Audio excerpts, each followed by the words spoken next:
तो आज हम करेंगे बेसिक मैथमेटिक्स की एक्सरसाइज 4B के बेसिक्स एंड इसका करेंगे क्वेश्चन नंबर 1। तो हमारे पास जो चैप्टर नंबर 4 है उसका नाम है स्ट्रेट लाइन। तो सबसे पहले हम इसके करेंगे बेसिक यानी इसके फॉर्मूलाज। तो सबसे पहले जो स्ट्रेट लाइन है, straight line in the form of slope intercept form. तो सबसे पहले जो है स्ट्रेट लाइन की फॉर्म्स होती हैं slope intercept, normal, perpendicular, intercept form, जो हम इस एक्सरसाइज में करेंगे। तो सबसे पहली होती है स्लोप इंटरसेप्ट फॉर्म। तो सबसे पहले इसका देख लेते हैं फॉर्मूला। इसका फॉर्मूला होता है y is equal to M X plus C, जिसमें x एंड y क्या होते हैं, points on a line, and C जो है इंटरसेप्ट होते हैं। m is equal to slope, ये फॉर्मूला तब लगाते हैं जब वैन y इंटरसेप्ट जो होता है गिवन होता है। तो हम इसकी डायग्राम देख लेते हैं ताकि आप लोगों को पता लग जाए कि सी क्या होता है, एक्स वाई एम क्या होते हैं। तो हमारे पास एक्स वाई जो है एक्सेस है, ये हमारी एक्स एक्सिस है, ये वाई एक्सिस है।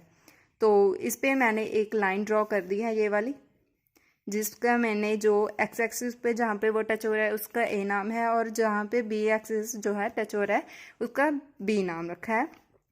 तो जो ओ से लेकर बी तक का डिस्टेंस है ये वाला, यानी कि ये वाला, इसे मैंने नाम दिया है सी। इसे बोलते हैं इंटरसेप्ट। जो है सी जो है वो इंटरसेप्ट है बी से लेकर ओ का डिस्टेंस। इस साइड अगर एक्स एक्सिस का इंटरसेप्ट देखें तो ओ से लेकर ए तक का जो डिस्टेंस है उसे बोलते हैं एक्स इंटरसेप्ट। या तो हमें वाई इंटरसेप्ट गिवन होगा या तो एक्स इंटरसेप्ट। इस क्वेश्चन में हमें सिर्फ एक ही इंटरसेप्ट गिवन होगा, या तो वाई या तो एक्स। इसका हम क्वेश्चन नंबर 1 करेंगे जब, तो आपको ये वाला जो फॉर्मूला है बिल्कुल अच्छे से समझ आ जाएगा। तो और इसमें कुछ भी नहीं है, एम जो होता है वो स्लोप होता है। तो अगला करते हैं नॉर्मल और परपेंडिकुलर फॉर्म।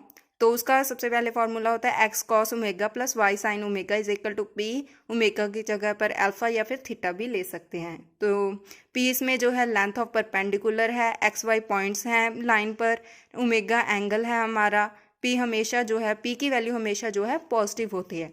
तो हमारे पास एक्स एक्सिस है, वाई एक्सिस है और एक स्ट्रेट लाइन है। स्ट्रेट लाइन के ऊपर एक पॉइंट है पी एक्स वाई। तो उसका जो सेंटर यानी कि ओ से, ओरिजिन से जो डिस्टेंस है उसका नाम क्या है, पी। और वो एक्स एक्सिस के साथ अल्फा कह लो या कह लो ओमेगा जो है एंगल जो है क्रिएट कर रहा है। इसमें हमें पी या फिर ओमेगा की वैल्यू गिवन होती है, दोनों ही कई बार गिवन होती हैं। उसके बाद है हमारे पास इंटरसेप्ट फॉर्म। इंटरसेप्ट फॉर्म होते हैं X over A plus Y over B is equal to 1। X Y हमारे पास as usual points on a line है। ए हमारी इंटरसेप्ट ऑफ एक्स एक्सिस है, वाई हमारी बी जो है हमारी इंटरसेप्ट ऑफ वाई एक्सिस है। जैसे कि इस फॉर्मूला में हमारे पास हमने दोनों को सी लेट किया था कि हमारे पास जो इंटरसेप्ट है वो सी है। इसमें हमने एक को ए लेट किया और दूसरे को बी लेट किया है। तो जो एक्स एक्सिस पर इंटरसेप्ट बनेगा तो हमारा हो गया ए। अगर हमारे कहा है वाई इंटरसेप्ट तो हम उसमें लेंगे बी। इस क्वेश्चन जब भी हमें इंटरसेप्ट फॉर्म यूज़ करनी होती है तो हमें जो A intercept and B intercept जो है वो गिवन होते हैं। तो अब चलते हैं इसके क्वेश्चन नंबर 1 की तरफ।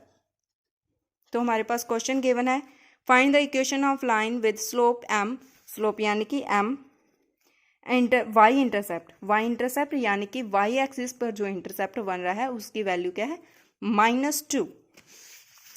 तो हमारे पास एक डायग्राम है, एक्स एक्सिस है और वाई एक्सिस है। उसके बाद हमारे पास एक स्ट्रेट लाइन है, क्योंकि स्ट्रेट लाइन वाला चैप्टर है हमारा। उसके हमने नेम्स दे दिए ए एंड बी। उन्होंने कहा कि हमारे पास जो बी वाई इंटरसेप्ट है यानी कि सी, तो सी की वैल्यू उन्होंने हमें गिवन कर दी, और इसके अलावा हमें स्लोप की वैल्यू भी गिवन कर दी। वाई इंटरसेप्ट हमारे पास क्या है, -2 y intercept, that is c is equal to -2 है। उसके बाद हमारे पास जो m की वैल्यू गिवन है, m हमारे पास स्लोप है, स्लोप की वैल्यू 3 गिवन है।